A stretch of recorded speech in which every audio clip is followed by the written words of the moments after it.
back into another great hour here of the Steve Gruber Show. Glad to have you along for the conversation. A little bit of a music absence today. Don't worry about that. Just putting the band back together. That's all right.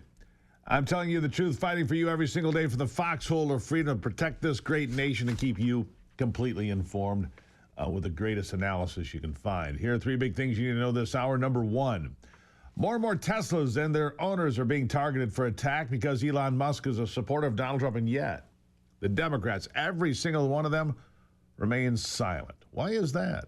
Number two, President Trump shredded the lowlife Jasmine Crockett once again Wednesday. I mean, she's the best thing that's happened to Republicans ever, and she keeps delivering every single day, it seems. And number three, it was fun to watch the heads of both NPR and PBS get grilled in front of congressional committees yesterday, but what was weird is how utterly defenseless they seemed. I mean, embarrassingly bad. Look, NPR and PBS have been notoriously far left for my entire life. It's not a secret. It's not even up for debate. NPR on the radio, National Public Radio, and PBS, the public broadcasting system, Channel 23, where I grew up, they've always been far left. And don't get me wrong, there are good programs on each platform. On NPR, you've got All Things Considered. Great platform. On PBS, you've got Nova.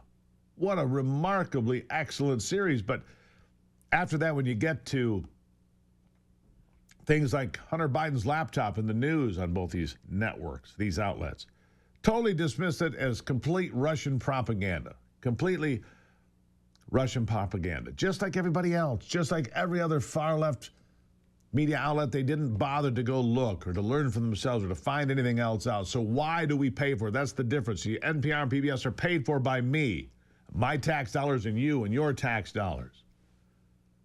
Utterly defenseless. I mean, embarrassingly bad. I mean that. Congressman Brandon Gill crushed the CEO of NPR. Her name's Catherine Marr. Listen to this. Do you believe that America is addicted to white supremacy? I believe that I tweeted that, and as I've said earlier, I believe much of my thinking has evolved over the last half decade. It has evolved. Why did you tweet that? I don't recall the exact context, sir, so I wouldn't be able to say. Okay. Do you believe that America believes in black plunder and white democracy? I don't believe that, sir. You tweeted that in reference to a book you were reading at the time, apparently, The Case for Reparations. I don't think I've ever read that book, sir. You tweeted about it. You said you took a day off to fully read The Case for Reparations. You put that on Twitter in January of 2020. Apologies, I don't recall that I did. Okay. I no doubt that your tweet there is correct, but I don't recall that. Okay. Do you believe that white people inherently feel superior to other races? I do not. You don't? You tweeted something to that effect. You said, I grew up feeling superior. How white of me. Why did you tweet that? I think I was probably reflecting on what it was to grow up in an environment where I had lots of advantages. Yeah. White advantage, white privilege, whatever you want to call it. So she got, and that went on, by the way. That went on, and they were destroyed. And NPR and PBS will say, well, you know, most of our funding comes from private sources. Well, then how about all of it come from private sources? Make them compete the way I do. I don't get 20% of my funding from taxpayer dollars, nor would I ask. It's time for PBS and NPR to pull their own weight.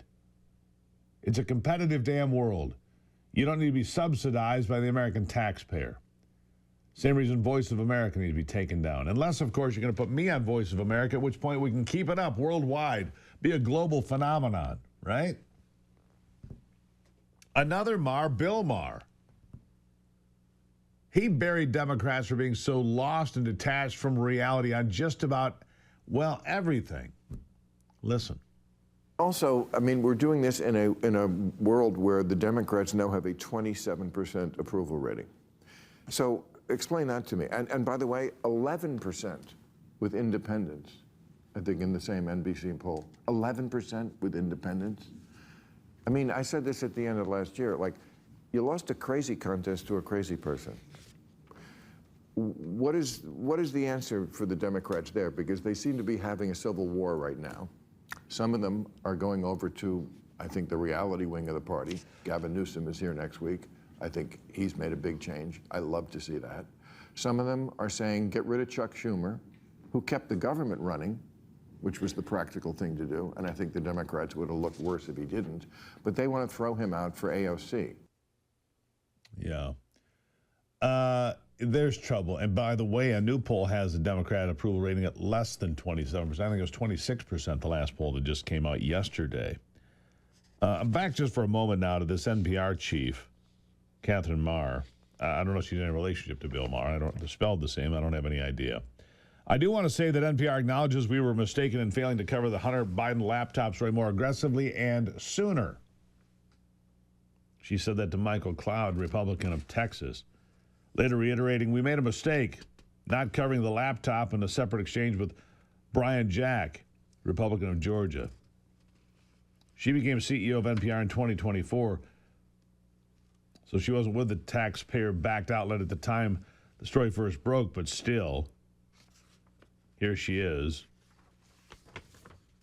a person who supports... We're going to charge... Oh, that's interesting.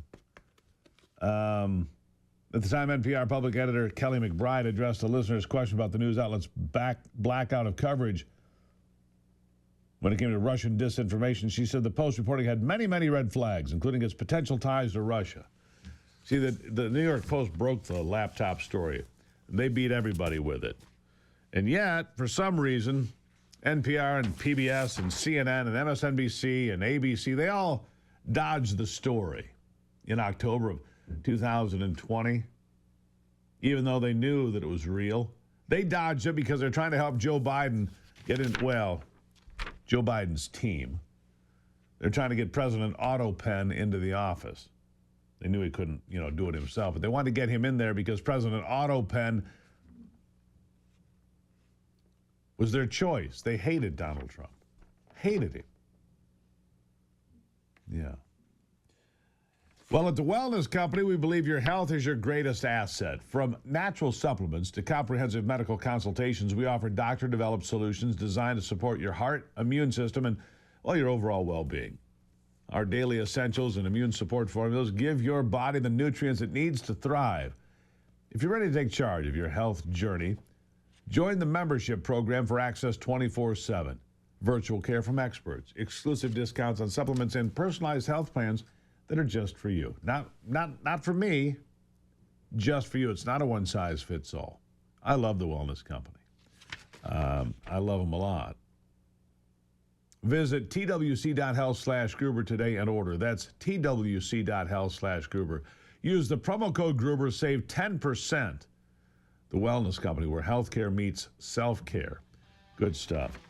Still coming today, Harriet Hageman. She is the Congresswoman from Wyoming. She'll be joining me here in just a few minutes. You'll want to hear what she has to say about the signal controversy, plus how to deal with grizzly bears and wolves and have them delisted, right? Delisted from the endangered species list. Why? She'll explain. It's all coming up on the Steve Gruber Show.